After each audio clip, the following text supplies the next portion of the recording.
ಎಲ್ರಿಗೂ ನಮಸ್ಕಾರ. ಇವತ್ತು ನಾನು ಸೋಮವಾರದ ವ್ಲಾಗು ಜೊತೆಗೆ ಇವತ್ತಿನ ಮಂಗಳವಾರದ ವ್ಲಾಗ್ ಎರಡನ್ನೂ ಮಿಕ್ಸಪ್ ಮಾಡಿ ಅಪ್ಡೇಟ್ ಮಾಡಿದ್ದೀನಿ. ಯಾಕಂತೇಳಿದರೆ ನಾನು ಸಂಡೇ ಈವ್ನಿಂಗ್ ವ್ಲಾಗ್ ಹಾಕಿದ್ದೆ, ಸೊ ಆದ್ದರಿಂದ ಮಂಡೇದು ಹಾಕಿರಲಿಲ್ಲ. ಸೊ ಮಂಡೇ ಸ್ಕೂಲ್ ಇತ್ತು ನಿಶುಗೆ, ಸೊ ಅದರಿಂದ ಬೆಳಗ್ಗೆ ಬೇಗನೆ ಎದ್ದು ನಾನು ದೇವ್ರ ಪೂಜೆಗೆ ರೆಡಿ ಮಾಡ್ಕೊತಾ ಇದ್ದೆ. ನಿಶು ಎದ್ದೋಳೋ ಅಷ್ಟರಲ್ಲಿ ನಾನು ಪೂಜೆ ಮುಗಿಸ್ಕೊಳ್ಳೋಣ ಅಂತಲೇ ಟ್ರೈ ಮಾಡ್ತೀನಿ ಎಲ್ಲ ಸಲ. ಆದರೆ ಅವಳು ಅಷ್ಟೊತ್ತಿಗೆ ಎದ್ದಿರ್ತಾಳೆ, ಇಲ್ಲ ಅಂದರೆ ಎಚ್ಚರಿಕೆ ಆಗಿರ್ತಾಳೆ, ಇಲ್ಲ ಟೈಮ್ ಆಗೋಗಿರುತ್ತೆ, ನಾನೇ ಹೋಗಿ ಎಬ್ಬರಿಸ್ತೀನಿ. ಸೊ ಜೊತೆ ಎಲ್ಲ ಹೊಸಲೆಲ್ಲ ಒರೆಸಿ ಆಲ್ರೆಡಿ ಒಳಗಡೆ ಕಸ ಗುಡಿಸ್ಕೊಂಡು ನೆಲ ಒರೆಸ್ಕೊತಾ ಇದ್ದಾರೆ. ನಾನು ಆ್ಯಸ್ ಯೂಶುವಲ್ ಅರ್ಶಿನ ಕುಂಕುಮ ಇಡೋಣ ಅಂತಲೇ ಅಂದ್ಕೊಂಡೆ, ಆದರೆ ಅದು ಅಂಟ್ತಾ ಇಲ್ಲ. ಅದಕ್ಕೆ ನಾಮದ ಕಡ್ಡೀಲಿ ತೆಗೆದು ನಾಮದ ಕಡ್ಡೀಲಿ ಇಡೋದ್ರಿಂದ ನೀಟಾಗಿ ಇಡ್ಬೋದು, ಅರ್ಶಿನ ಕುಂಕುಮ ಚೆನ್ನಾಗೂ ಕಾಣಿಸುತ್ತೆ. ಆ್ಯಂಡ್ ಬೇಗ ಅಳಿಸೋಗೋದಿಲ್ಲ. ಫಸ್ಟು ನಾಮದ ಕಡ್ಡೀಲಿ ತೆಗೆದಿಟ್ಟು ಆಮೇಲೆ ಅರ್ಶಿನ ಕುಂಕುಮ ಇಟ್ಟರೆ ಬೇಗ ಅಳಿಸೋಗೋದಿಲ್ಲ, ಚೆನ್ನಾಗೂ ಕಾಣಿಸುತ್ತೆ ಆ್ಯಂಡ್ ಒಳ್ಳೆಯದು ಕೂಡ. ಇಲ್ಲಿ ತುಳಸಿ ಕಟ್ಟೆನ ಒರೆಸಿಲ್ಲ ಅರ್ಶಿನ ಕುಂಕುಮ, ಸೊ ಅಲ್ಲೂ ಇಡೋಣ ಅಂತ ಅಂದ್ಕೊಂಡೆ ನಾಮದ ಕಡ್ಡೀಲಿ. ತುಳಸಿ ಕಟ್ಟೆ ಒರೆಸಿಲ್ಲ ಜ್ಯೋತಿ, ಆದ್ದರಿಂದ ಅದನ್ನು ನಾನೇ ಒರೆಸ್ತಾ ಇದ್ದೀನಿ ಇವಾಗ. ನಾವು ಅದು ತುಳಸಿ ಕಟ್ಟೆ ಒರೆಸೋದು ಮತ್ತು ಮೆಟ್ಲು ಒರೆಸೋದು ಬಟ್ಟೆಗಳೆಲ್ಲ ಹಿಂದೆಗಡೆ ಆ ಕಡೆ ಒಣಗಾಕಿರ್ತೀವಿ, ಸೊ ಅದರಿಂದ ಒಂದು ತೊಗೊಂಬಂದು ಒರೆಸ್ಕೊಬೇಕಾಗತ್ತೆ. ಸೊ ಫಸ್ಟೆಲ್ಲ ಒರೆಸ್ಕೊತಾ ಇದ್ದು ತುಳಸಿ ಕಟ್ಟೆ, ಈಗ ಒಂದೊಂದ್ಸರಿ ತುಳಸಿ ಕಟ್ಟೆ ಒರೆಸೋದನ್ನು ಸ್ಕಿಪ್ ಮಾಡ್ತಾಯಿದ್ದಾರೆ. ಒರೆಸಿರ್ಬೋದೇನೋ ಅಂತ ಅಂದ್ಕೊಂಡಿದ್ದೆ, ಸೊ ನಾನೇ ಒರೆಸ್ಬಿಡ್ತೀನಿ ಅತ್ಲಾಗೆ. ತಿರ್ಗಿ ಅವ್ರಿಗೆ ಹೇಳಿ ಅವ್ರು ಒರೆಸಿ ಜ್ಯೋತಿ ಆಮೇಲೆ ಟೈಮ್ ತೊಗೊಳುತ್ತೆ, ನಾನೇ ಒರೆಸಿಟ್ಬಿಡ್ತೀನಿ ಅತ್ತಾಗೆ. ಸೊ ಇವತ್ತು ಟಿಫನ್ ಬಂದು ನಮ್ಮ ಮನೆಯಲ್ಲಿ ಇಡ್ಲಿ ಮಾಡಿದರು. ಮಂಡೇ ನಮ್ಮ ಮನೇಲಿ ಟಿಫನ್ನು ಇಡ್ಲಿ ಮಾಡಿದ್ದಾರೆ. ಸೊ ಇಡ್ಲಿ ಮನೇಲಿ ನಾನು ಯಾಕಿರಲಿಲ್ಲ, ಅದು ಪ್ಯಾಕೆಟು ಅಂಗಡಿಲೇ ಇತ್ತು, ನಮ್ಮ ಅಂಗಡಿಲೇ ಅದನ್ನೇ ತೊಗೊಂಬಂದು ಮಾಡ್ತಾಯಿದ್ದಾರೆ. ಚೆನ್ನಾಗಾಗಿತ್ತು, ಆದರೆ ಮನೇಲಿ ಮಾಡಿರೋ ಥರ ಏನೂ ಸ್ಪಾಂಜಾಗಿ ಆಗಿರಲಿಲ್ಲ, ಆದರೆ ಓಕೆ ಚೆನ್ನಾಗಿತ್ತು ತಿನ್ನೋದಕ್ಕೆ. ಎಳೆ ರಂಗೋಲಿ ಇರೋದ್ರಿಂದ ಅದೊಂದು ಏನೋ ಒಂದು ಖುಷಿಯಾಗುತ್ತೆ, ಇದು ಇರೋದ್ರಿಂದ ಹೆಡ್ಡಿಂಗ್ ಹಾಕೋದಕ್ಕೆ. ಸೊ ನಾನು ಆ ಕಡೆ ಕೂಡ ಒಂದು ಚುಕ್ಕೆ ರಂಗೋಲಿ ಬಿಟ್ಟೆ, 7ರಿಂದ 4 ಬಿಟ್ಟಿದ್ದೀನಿ ಅನಿಸುತ್ತೆ ಆ ಕಡೆ. ಚಿಕ್ಕ ಚಿಕ್ಕದು ಎಳೆ ರಂಗೋಲಿ ಕೂಡ ಕಲ್ತ್ಕೋಬೇಕು ಇನ್ಮೇಲೆ. ಸೊ ಇವತ್ತು ಇದನ್ನು ಹಾಕಿದ್ದೀನಿ, ನಡೆಯುತ್ತೆ. ಸೊ ಪುಟ್ಟದು ಅಂದರೆ ಒಂದು 5ರಿಂದ 5 ಈ ಥರದಲ್ಲಿ ಜಾಸ್ತಿ ಇವೆ ರಂಗೋಲಿಗಳು. ಆ ಥರದ್ದೆಲ್ಲ ಬಿಡೋಕ್ಕೆ ಬರುತ್ತೆ ಚುಕ್ಕೆದು, ಆದರೆ ಎಳೆ ರಂಗೋಲಿಗಳೆಲ್ಲ ಅದು ನೋಡ್ಕೊಬೇಕು. ಆಮೇಲೆ ಬುಕ್ಕಲ್ಲಿ ಒಂದ್ಸಲ ಬರ್ಕೋಬೇಕು ಎಳೆ ರಂಗೋಲಿ ಎಲ್ಲ. 1-2 ಸಲ ಬುಕ್ಕಲ್ಲಿ ಪೆನ್ನಲ್ಲಿ ಪೆನ್ಸಿಲಲ್ಲಿ ಪ್ರಾಕ್ಟೀಸ್ ಮಾಡಿದ್ಮೇಲೆ ಆಮೇಲೆ ರಂಗೋಲಿ ಈಸಿಯಾಗಿ ಬಿಡ್ಬೋದು ನೆಲದ ಮೇಲೆ ಕೂಡ. ಸೊ ಇವೆಲ್ಲ ಸಿಂಪಲ್ ರಂಗೋಲಿಗಳು ಕಲ್ತ್ಕೊಂಡ್ಬಿಟ್ಟಿದ್ದೀನಿ ನಾನು ಈಸಿ. ನಾಮದ ಕಡ್ಡೀಲಿ ಇಡ್ತಾಯಿದ್ದೀನಿ ನಾನು. ತುಳಸಿ ಗಿಡಕ್ಕೆ ಒಂದು 3 ಕಡೆ ಇಡ್ತೀನಿ.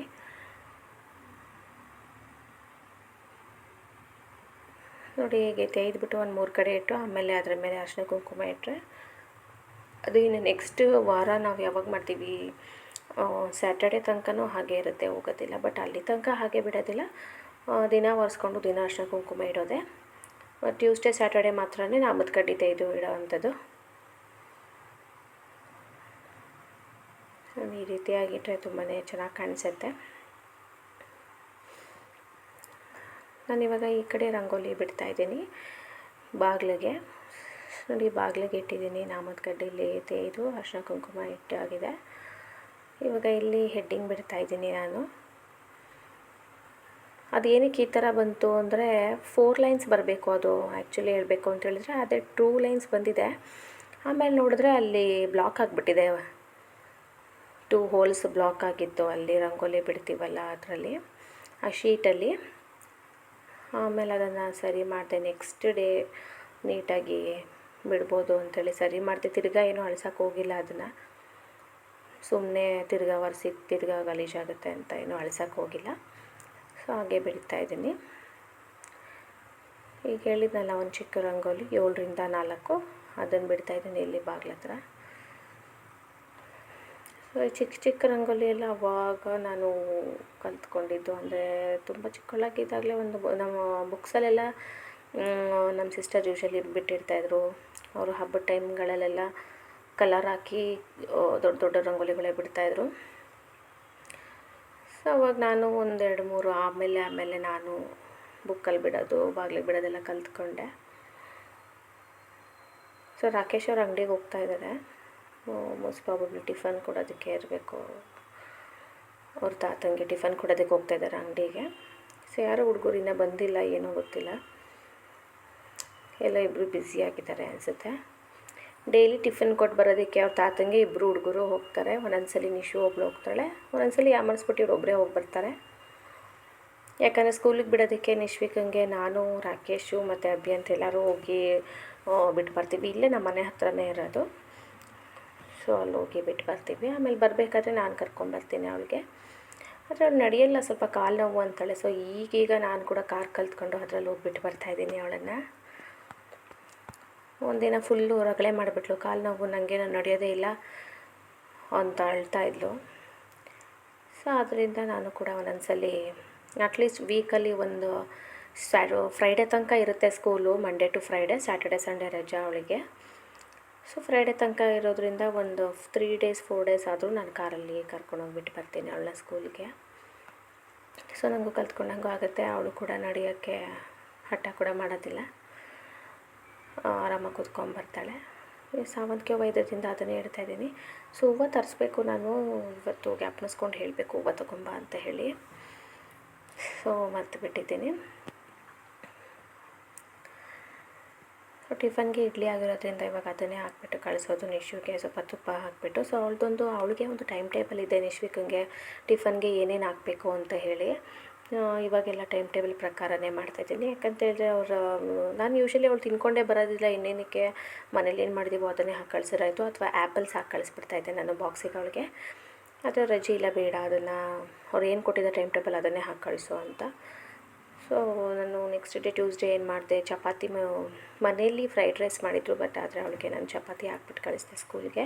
ಆ ಸ್ಕೂಲ್ ಮೆನ್ಯೂನೇ ಬೇರೆ ಇದೆ, ರೈಸ್ ಐಟಮ್ ತೊಗೊಂಡು ಹೋಗೋ ಹಾಗೆ ಇಲ್ಲ ಹುಡುಗರಿಗೆ. ಆದ್ದರಿಂದ ನಾನು ಅವಳಿಗೆ ಅಂತಲೇ ಅವಳು ಒಬ್ಳಿಗಲ್ವಾ, ಸೊ ಸ್ವಲ್ಪ ಕಲಿಸ್ಕೊಂಡ್ರೆ ಸಾಕು. ಇನ್ನೇನಿದೆ, ಇಡ್ಲಿ, ಪೂರಿ, ಚಪಾತಿ ಮತ್ತು ಪಡ್ಡು ಮತ್ತು ಅಕ್ಕಿ ರೊಟ್ಟಿ ಅಥವಾ ರವೆ ರೊಟ್ಟಿ, ಈ ಥರದ್ದು ರೆಸಿಪಿ ಮೆನ್ಯೂ ಇರೋದು ಅವಳು ನಿಶು ಸ್ಕೂಲಲ್ಲಿ ಟೈಮ್ ಟೇಬಲ್ ಕಳಿಸಿರೋ ಅಂಥದ್ದು. ಸೊ ಇವಾಗ ನಾನು ಪೂಜೆ ಎಲ್ಲ ಮುಗಿಸ್ಕೊಂಡು ಮಧ್ಯಾಹ್ನಕ್ಕೆ ಅವತ್ತು ಮಸಪ್ಪಿತ್ತಲ್ವ, ಸೊ ಅದಕ್ಕೋಸ್ಕರ ಅಂಥೇಳಿ ವಡೆ ಮಾಡೋಣ ಅಂತ ಹೇಳಿ ಅಮ್ಮ ಹೇಳಿದರು. ಸೊ ಅದರಿಂದ ನಾನು ಅದಕ್ಕೆ ಈರುಳ್ಳಿ ಸಣ್ಣದಾಗಿ ಹೆಚ್ಕೊಳ್ಳೋಣ ಅಂಥೇಳಿ ಇದಕ್ಕೆ ಹಾಕೋತಾ ಇದ್ದೀನಿ. ಈ ಚಾಪರ್ಗೆ ಹಾಕ್ಕೊಂಡು ಆನಿಯನ್ನ ಚಾಪರ್ಗೆ ಹಾಕೋಕ್ಕೆ ಮುಂಚೆನೂ ಅದನ್ನು ಸ್ವಲ್ಪ ಸಣ್ಣ ಪೀಸಸ್ ಆಗಿ ಮಾಡಬೇಕು, ಇಲ್ಲಾಂದರೆ ನೋಡಿ ಈ ರೀತಿಯಾಗಿ ಸಿಗಾಕೊಂಡ್ಬಿಡುತ್ತೆ. ಈ ಚಾಪರಲ್ಲಿ ಸಣ್ಣದಾಗಿ ಹಾಕಿದ್ರೆ ಕಟ್ ಮಾಡಿ ಚೆನ್ನಾಗಾಗುತ್ತೆ. ಸೊ ಬೋಂಡಕ್ಕೆಲ್ಲ ನಾನು ಇದರಲ್ಲಿ ಹಾಕೋದಿಲ್ಲ, ಏನೇ ಇದ್ದರೂ ವಡೆಗಷ್ಟೇ ತುಂಬ ಸಣ್ಣಗೆ ಬೇಕಲ್ವಾ ಅಂಥೇಳಿ ಹಾಕಿರೋ ಅಂಥದ್ದು. ಸೊ ನಿಶ್ವಿಕಾ ಅಭಿ ಅಂತ ಇಬ್ಬರು ಓಡಾಡ್ತಿದ್ದಾರೆ. ಇವನು ಕೂಡ ಬಂದ್ಬಿಟ್ಟು ಇಲ್ಲಿ ಸುತ್ತಮುತ್ತ ಓಡಾಡ್ತಿದ್ದಾನೆ, ಏನು ಮಾಡ್ತಿದ್ದಾರೆ, ಇಷ್ಟೊಂದು ಸೌಂಡ್ ಬರ್ತಾಯಿದ್ದಿಲ್ಲ ಅಂಥೇಳಿ. ನಾವು ಸಂಡೇ ಒಂದು ಫಂಕ್ಷನ್ಗೆ ಹೋಗಿದ್ವಲ್ಲ, ಸೊ ಅಲ್ಲಿಂದ ಬಲೂನ್ಸ್ ತಂದಿದ್ವಿ. ಇನ್ನು ಬಲೂನ್ಸ್ ಹೊಡೆದಾಕ ತನಕ ಇಬ್ಬರು ಓಡಾಡ್ತಾರೆ ಆಟ ಆಡಿಕೊಂಡು ಅದರಲ್ಲೇ. ಸೊ ಅದೆಲ್ಲ ಫುಲ್ಲು ಬಲೂನ್ಸ್ ಹೊಡೆದಾಕಿದ್ಮೇಲೆ ನೆಕ್ಸ್ಟ್ ಬೇರೆ ಆಟ ಆಡೋದವರು. ಅಲ್ಲಿ ತನಕ ಬಲೂನ್ಸಲ್ಲಿ ನಿಶು ಆಟ ಆಡ್ತಿರ್ತಾಳೆ ನೋಡಿ. ಇವಾಗ ಈರುಳ್ಳಿ ಎಲ್ಲ ಒಂದು ಪ್ಲೇಟ್ಗೆ ಹಾಕ್ಕೊತಾ ಇದ್ದೀನಿ. ಸೊ ಇದೇ ತಟ್ಟೆಲ್ಲೇ ಕಲಿಸ್ಕೊಂಡ್ರೆ ಅಮ್ಮ. ಆಮೇಲೆ ನನಗೆ ಬೇರೆ ಕೆಲಸ ಇತ್ತು ಅಂತ ಅನಿಸುತ್ತೆ, ನಾನು ಅಭ್ಯಂತಕ್ಕೇನೋ ತಿನ್ನಿಸ್ತಾ ಇದ್ದೆ. ಸೊ ಒಡೆನೆಲ್ಲ ಅಮ್ಮನೇ ತಟ್ಬಿಟ್ಟು ಹಾಕೋದು, ನಾನು ಜಸ್ಟ್ ಈರುಳ್ಳಿ ಒಂದನ್ನು ಚಾಪ್ ಮಾಡಿಕೊಟ್ಟೆ. ಸೊ ಈರುಳ್ಳಿ ನೋಡಿ ಸಣ್ಣದಾಗಿದೆ. ಈಗ ಅದಕ್ಕೆ ವಡೆಗೆ ಕಾಳನ್ನು ಫಸ್ಟೇ ನೆನೆಸಿಟ್ಕೊಬೇಕಾಗತ್ತೆ, ಆಮೇಲೆ ಅದನ್ನು ರುಬ್ಕೊಳ್ಳೋ ಅಂಥದ್ದು. ಸೊ ಕಡಲೆಬೇಳೆ ಫಸ್ಟೇ ನೆನೆಸಿಟ್ಕೊಂಡಿದ್ದಾಗಿದೆ. ಈಗ ಅದನ್ನು ರುಬ್ಕೊಂಡು ಆನಿಯನ್ಸ್ಗೆ ಹಾಕ್ಕೋಬೇಕು. ಆನಂತರ ಈರುಳ್ಳಿ, ಬೆಳ್ಳುಳ್ಳಿ, ಶುಂಠಿ ಹಾಗೂ ಹಸಿಮೆಣಸಿನ್ಕಾಯಿ ಇಷ್ಟ ಆದರೆ ಸಾಕು. ಸೊ ವಡೆ ರೆಡಿ ಆಗುತ್ತೆ. ಸೊ ಮಸಾಪ್ ಆದ್ರಿಂದ ಅದಕ್ಕೇನಾದರೂ ನೆನೆಸೋದಕ್ಕೆ ಬೇಕೇ ಬೇಕಲ್ವ. ಎಲ್ಲ ಸಲ ನಮ್ಮ ಮನೇಲಿ ನಾವು ಕ್ಯಾಪ್ಸಿಕಮ್ ಬಜ್ಜಿ ಮಾಡ್ತೀವಿ, ನಾನು ಕ್ಯಾಪ್ಸಿಕಮ್ದೇನು ಅಷ್ಟೊಂದು ಇಷ್ಟಪಡಲ್ಲ, ತಿಂದ್ರೂ ಒಂದು ಸ್ವಲ್ಪ ಮತ್ತು ಪೊಟ್ಯಾಟೋದು ಮಾಡ್ತೀವಿ. ಸೊ ಈ ಸಲ ವಡೆ ಮಾಡಿದ್ದು. ಇನ್ನು ಇದು ಟ್ಯೂಸ್ಡೇ ವ್ಲಾಗು ಕಂಟಿನ್ಯೂಯೇಷನ್ ಆಗಿದೆ. ಇದು ನಾನು ರೋಸಸ್ ಏನಾದರೂ ಬಿಟ್ಟಿದೆಯಾ ಮೇಲುಗಡೆ, ಅಥವಾ ಕಣಗಿಲೆ ಹೂವು ಮತ್ತು ಇನ್ನೊಂದು ನಂದು ಬಟ್ಲು ಥರ ಬಿಳೆ ಹೂವು ಇದೆ ಗಿಡಗಳು. ಒಂದೊಂದ್ಸಲಿ ಜಾಸ್ತಿನೇ ಬಿಟ್ಟಿರುತ್ತೆ, ಬಟ್ ಇವತ್ತೇನೋ ಬಿಟ್ಟೇ ಇಲ್ಲ ಹೂಗಳು. ಸೊ ಏನಾದರೂ ಹೂವು ಬಿಟ್ಟಿದ್ರೆ ತೊಗೊಂಡೋಗಿಡೋಣ, ಕಣಗಿಲೆ ಹೂವು ಒಳ್ಳೇದಲ್ವ ದೇವ್ರಿಗೆ ಅಂತ ಹೇಳಿ ಒಂದೆರಡು ಕಿತ್ಕೊಂಡು ಹೋಗೋಣ ಅಂತ ಬಂದಿದ್ದೆ. ಮತ್ತು ಏನಾದರೂ ಬಟ್ಟೆಗಳೇನಾದರೂ ಒಣಗಿದ್ರೆ ಅದನ್ನು ತೆಗೆದು ಕೆಳಗಡೆ ಹಾಕೋಣ ಅಂತ ಹೇಳಿ. ನನ್ನ ಬಟ್ಟೆಗಳೆಲ್ಲ ನಾನು ಈ ಕಡೆನೇ ಹಾಕೋತೀನಿ, ನಮ್ಮ ರೂಮ್ ಸೈಡಲ್ಲಿ ಎಸಿತೀನಿ. ಇನ್ನು ಮಿಕ್ಕಿರೋದೆಲ್ಲ ಒಣಗಿರೋದು ಮಕ್ಕಳದೆಲ್ಲ ಕೆಳಗಡೆನೇ ಜೋಡಿಸಿದ್ದೀನಿ ನಾನು. ರಚಿತಾತಿನ ರೂಮಲ್ಲೇ ಇದೆ ಮಕ್ಕಳು ಬಟ್ಟೆಗಳು ಡೈಲಿ ಯೂಸಿಂದೆಲ್ಲನೂ. ಸೊ ಅದನ್ನೆಲ್ಲ ನಾನು ಕೆಳಗಡೆನೇ ಎಸಿತೀನಿ. ಸೊ ಬಟ್ಟೆಗಳೇನೂ ಇರಲಿಲ್ಲ, ಬಟ್ ಹೂವು ಮಾತ್ರ ನಾನು ಒಂದೋ ಎರಡೋ ಸಿಕ್ತು, ಅದು ಬರೀ ಮೊಗ್ಗಿತ್ತು, ತೊಗೊಂಬಂದೆ. ಆ್ಯಕ್ಚುಲಿ ನಾನು ಚಿಕ್ಕದಾಗಿ ಒಂದು ಗಾರ್ಡನ್ ಥರ ಮಾಡೋಣ, ಈ ಪ್ಲ್ಯಾಂಟ್ಸ್ ಎಲ್ಲ ಹಾಕಿ ಅಂತ ಹೇಳಿ ಮಿನಿ ಗಾರ್ಡನ್ ಅಂತೇಳಿ ಇತ್ತು. ಬಟ್ ಅದೆಲ್ಲ ಮೇಂಟೈನ್ ಮಾಡೋದಕ್ಕೆ ಅದಕ್ಕೆ ಆದಂಥ ಟೈಮ್ ಬೇಕಾಗುತ್ತೆ. ಸೊ ಇವಾಗೆಲ್ಲ ಮಕ್ಕಳಿನ್ನೂ ಚಿಕ್ಕವರಾಗಿರೋದ್ರಿಂದ ನಾನು ಮಾಡೋದಕ್ಕೆ ಹೋಗಿಲ್ಲ ಪ್ಲ್ಯಾನು. ಸೊ ಸುಮ್ಮನೆ ಹೀಗೆ ವೆಜ್ಜೀಸ್ ಏನಾದರೂ ಹಾಕೋಣ ಅಂತ ಅಂದ್ಕೊಂಡಿದ್ದೆ, ಚಿಲ್ಲಿ, ಟೊಮ್ಯಾಟೊ ಈ ಥರದ್ದೇನಾದರೂ. ಪಾಟ್ಸ್ ಖಾಲಿ ಇರೋದು ಅಂದರೆ ಒಂದು ಪಾಟ್ ಏನೋ ಚಿಕ್ಕದು ಖಾಲಿ ಇದೆ, ಇನ್ನು ಮಿಕ್ಕಿರೋದಲ್ಲೆಲ್ಲ ಅದು ಇದು ಗಿಡಗಳಿದೆ. ಇವಾಗ ನಿಮಗೆ ಕಾಣ್ತಾ ಇದೆಯಲ್ಲ ಒಂದು ಗಿಡ, ಅದನ್ನು ನಾನು ಫಸ್ಟ್ ಟೈಮ್ ಬಂದಾಗ ಆ ಥರದೊಂದು ಗಿಡನ ಈ ಕಡೆ ಪಾಟಿಗೆ ಹಾಕಿದ್ದೆ. ಸೊ ಗಿಡ ತುಂಬ ಚೆನ್ನಾಗಿ ಬಂದಿತ್ತು. ಸೊ ನಾನು ವೆಜ್ಜೀಸ್ ಟ್ರೈ ಮಾಡೋಣ ಅಂತ ಅಂದ್ಕೊಂಡಿದ್ದೀನಿ, ನೋಡೋಣ ಯಾವುದಾದ್ರೂ ಒಂದು ಪಾಟ್ ಖಾಲಿ ಇದ್ದರೆ. ಅದು ಅಲ್ಲದೆ ಈ ಸಲ ಮಣ್ಣು ಏನಾಗಿದೆ ಅಂದರೆ, ಈ ಸಲ ತುಂಬಿರೋಂಥ ಮಣ್ಣುಗಳಲ್ಲಿ ಬರೀ ಕಲ್ಲೇ ಇದೆ, ಸುಮಾರಾಗೇ ಇದೆ ಮಣ್ಣು, ಅಷ್ಟೊಂದು ನ್ಯೂಟ್ರಿಷಿಯಸ್ ಆಗೇನೂ ಇಲ್ಲ ಅನಿಸುತ್ತೆ ಮಣ್ಣು ಗಿಡಗಳು ಬೆಳೆಯೋ ಥರ. ಸೊ ಲಾಸ್ಟ್ ಟೈಮ್ ಅಂದರೆ ಮಣ್ಣು ಚೆನ್ನಾಗಿತ್ತು, ಈ ಸಲ ಸ್ವಲ್ಪ ಕಲ್ಲು ಅದು ಇದು ಮಿಕ್ಸ್ ಆಗಿಬಿಟ್ಟಿದೆ. ಸೊ ಮಣ್ಣು ಕೂಡ ಸ್ವಲ್ಪ ಚೆನ್ನಾಗಿರೋದು ಸಿಗಬೇಕು. ಎಲ್ಲಾದರೂ ಯಾರಾದರೂ ಅಗ್ದಿದ್ರೆ ಕೆಂಪು ಮಣ್ಣು ಹಾಕಿಬಿಟ್ಟು ಆವಾಗ ವೆಜ್ಜೀಸ್ ಎಲ್ಲ ಟ್ರೈ ಮಾಡ್ಬೋದು ಮನೆಯಲ್ಲೇ ಹೇಗೆ ಬೆಳೆಯೋದು ಅಂತ ಹೇಳಿ. ಸೊ ಇವತ್ತೇನು ಅಷ್ಟೊಂದು ಕ್ಲೌಡಿ ಆಗಿಲ್ಲ, ರೇನಿಯಾಗೂ ಇಲ್ಲ, ಸುಮಾರಾಗಿ ಬಿಸಿಲಿತ್ತು ಇವತ್ತು. ಮೇಲ್ಗಡೆ ಒಂದು ಸ್ವಲ್ಪ ಬ್ರೈಟ್ ಆಗಿತ್ತು, ಆಮೇಲೆ ಕ್ಲೌಡಿ ಆಗೋಯಿತು. ಸೊ ಅದು ಮನೇಲಿ ಒಂದು ಸ್ವಲ್ಪ ಕತ್ಲೆ ಥರನೇ ಅನಿಸುತ್ತೆ. ತುಂಬ ಬಿಸಿಲಿದ್ರೆ ನಾವು ಸ್ಕ್ರೀನ್ ತೆಗೆದ್ರೆ ಅದು ತುಂಬ ಬ್ರೈಟಾಗಿ ಚೆನ್ನಾಗಿ ಕಾಣಿಸುತ್ತೆ. ಸೊ ಎಂದಿನಂತೆ ನಾನಿವತ್ತು ಮಂಗಳವಾರದ ವ್ಲಾಗ್ ಕಂಟಿನ್ಯೂಯೇಷನ್ ಮಾಡ್ತಾಯಿದ್ದೀನಿ. ಸೊ ನಿನ್ನೆ ನೋಡಿದ್ದು ಅದು Monday plus Tuesday vlog ಕಂಟಿನ್ಯೂಯೇಷನ್ನು.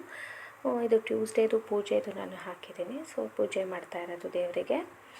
So ಮೇಲಿಂದ ಒಂದೆರಡು ಮೊಗ್ಗುಗಳು ಸಿಕ್ಕಿವೆ, ಮತ್ತು ಕಣಗಿಲೆ ಹೂವು ಅಂತೂ ಬಿಟ್ಟೇ ಇರಲಿಲ್ಲ, ಅದು ಯಾಕೋ ಒಣಗ್ದಂಗೆ ಆಗಿಬಿಟ್ಟಿದೆ. ನೀರು ಹಾಕಿಲ್ಲ ಅಂತನೋ ಏನೋ. ಒಂದೊಂದ್ಸಲಿ ರಾಕೇಶ್ ಅವರೇ ಹಾಕಬೇಕು ಮೇಲ್ಗಡೆ ಗಿಡಕ್ಕೆ ಅವ್ರು, ಯಾಕಂದರೆ ಅವ್ರು ಬಟ್ಟೆ ಎತ್ತಾಕಕ್ಕೆ ಹೋದಾಗ ಒಂದೊಂದ್ಸಲಿ ಹಾಕ್ತಾರೆ. ಇಲ್ಲ ಅಂದರೆ ನಾನಾದರೂ ರೆಗ್ಯುಲರಾಗಿ ಮೇಲೆ ಹೋಗಲ್ಲ ಅಷ್ಟೊಂದು, ಕೆಳಗಡೆನೇ ಇರ್ತೀನಿ ಯೂಶಲಿ, ಮೇಲೆ ಅಷ್ಟಾಗಿ ಹೋಗಲ್ಲ. ಹೋದಾಗ ಒಂದೊಂದ್ಸಲಿ ಹಾಕಿ ಬರಬೇಕಾಗತ್ತೆ. ರೆಗ್ಯುಲರಾಗಿ ಹಾಕಿದ್ರೆ ಜಾಸ್ತಿ ಹೂಗಳು ಬಿಡುತ್ತೆ ಅಂತ ಅನಿಸುತ್ತೆ. ಸೊ ಈಗ ಅಷ್ಟಾಗೇನು ಬಿಟ್ಟಿಲ್ಲ. ಸೊ ನಾನು ಪೂಜೆ ಮಾಡೋದಕ್ಕೆ ರೆಡಿ ಮಾಡ್ತಾಯಿದ್ದೀನಿ. ಸೊ ಅಭ್ಯಂತ ನೋಡಿ ಬಂದು ಫೋನ್ ಎತ್ಕೊಂಡ ಸ್ಟ್ಯಾಂಡು. ಸರಿ ಪೂಜೆ ಎಲ್ಲ ಮುಗೀತು, ನಾನಿವಾಗ ಟಿಫನ್ ಮಾಡೋದಕ್ಕೆ ಬಂದಿದ್ದೀನಿ. ನಿಶು ಸ್ಕೂಲಿಗೆ ಬಿಟ್ಟು ಬಂದಾಗಿದೆ ಆಲ್ರೆಡಿ. ಇವತ್ತು ನಮ್ಮ ಮನೆಯಲ್ಲಿ ಟಿಫನ್ನು ಫ್ರೈಡ್ ರೈಸ್ ಮಾಡಿದ್ದಾರೆ ಅಮ್ಮ. ಸೊ ಅದನ್ನು ನಾನು ಹಾಕ್ಕೋತಾ ಇದ್ದೀನಿ, ಸ್ವಲ್ಪ ಬಿಸಿ ಮಾಡಿ ಹಾಕ್ಕೋತಾ ಇದ್ದೀನಿ. ಸೊ ಆಲ್ರೆಡಿ ಅವ್ರು ಬೆಳಿಗ್ಗೆನೇ ಮಾಡಿರ್ತಾರೆ, ಆದ್ದರಿಂದ ನಾನು ಇನ್ನೊಂದು ಸ್ವಲ್ಪ ಅದನ್ನು ಬಿಸಿ ಮಾಡಿಬಿಟ್ಟು ಫ್ರೈಡ್ ರೈಸ್ ತಿಂದೇನು, ಆಮೇಲೆ ಸಾಂಬಾರ್ದು ಬೇರೆ ಏನೇ ಇದ್ರೂ.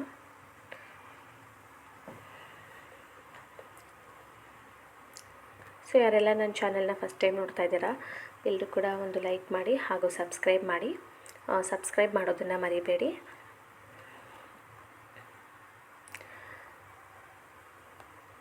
ಸೊ ನೋಡಿ ಬಿಸಿಲು ಹೇಗೆ ಬೀಳ್ತಾ ಇದೆ, ಅಲ್ಲಿ ಕಿಟಕಿಯಲ್ಲಿ ಚೆನ್ನಾಗಿ ಕಾಣಿಸ್ತಾ ಇದೆ ಬಿಸಿಲು ಬೀಳ್ತಾ ಇರೋದು ಇವಾಗ. ಅಂದರೆ ಇದು ಫ್ರೈಡ್ ರೈಸು, ಇದಕ್ಕೆ ಮಟನ್ ಮಸಾಲ ಹಾಕಿ ಮಾಡಿದ್ದಾರೆ. ಸೊ ತುಂಬಾ ಟೇಸ್ಟಿಯಾಗಿರುತ್ತೆ.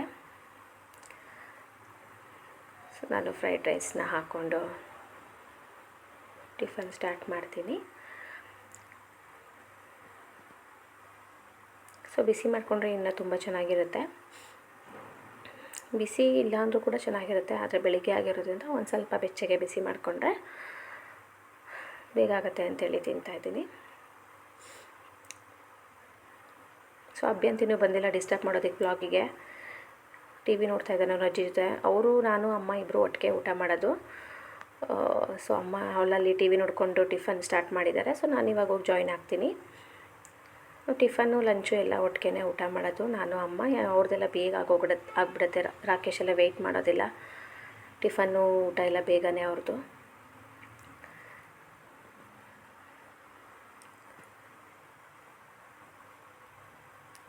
ಇಲ್ಲಿ ನೋಡಿ ಇವಾಗ ಅಭ್ಯಂತ ಬಂದಿದ್ದಾನೆ. ಆಮೇಲೆ ಟಿಫನ್ ಆದಮೇಲೆ ಇಲ್ಲಿ ಬಂದು ಈ ರೀತಿ ಎಲ್ಲ ಸಾಮಾನುಗಳೆಲ್ಲ ತೆಕ್ಕೊಂಡು ಆಟ ಆಡ್ತಿದ್ದಾನೆ. ಅಲ್ಲಿರೋದೆಲ್ಲ ತೆಗಿತಾ ಇದ್ದಾನೆ ನೋಡಿ. ಹಿಂಗೆ ಇದು ಆಟ ಆಡೋದು. ಆ ಕುಕ್ಕರ್ನ ತೆಕ್ಕೊಂಡಿದ್ದಾನೆ, ಬಿನ್ಗೆ ತೆಕ್ಕೊಂಡಿದ್ದಾನೆ, ಎಲ್ಲ ತೆಕ್ಕೊಂಡು ಆಟ ಆಡ್ತಿದ್ದೆ.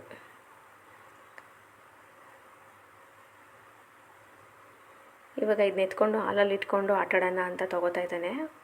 ಆದರೆ ನಾನು ಈಸ್ಕೊತೀನಿ, ಸುಮ್ಮನೆ ವಿಡಿಯೋ ಮಾಡೋಣ ಅಂತ ಕೊಟ್ಟಿದ್ದೀನಿ ಅಷ್ಟೇ ಅವನೇ ಎತ್ಕೊಂಡಿರೋದನ್ನು. ಧನ್ಯವಾದಗಳು.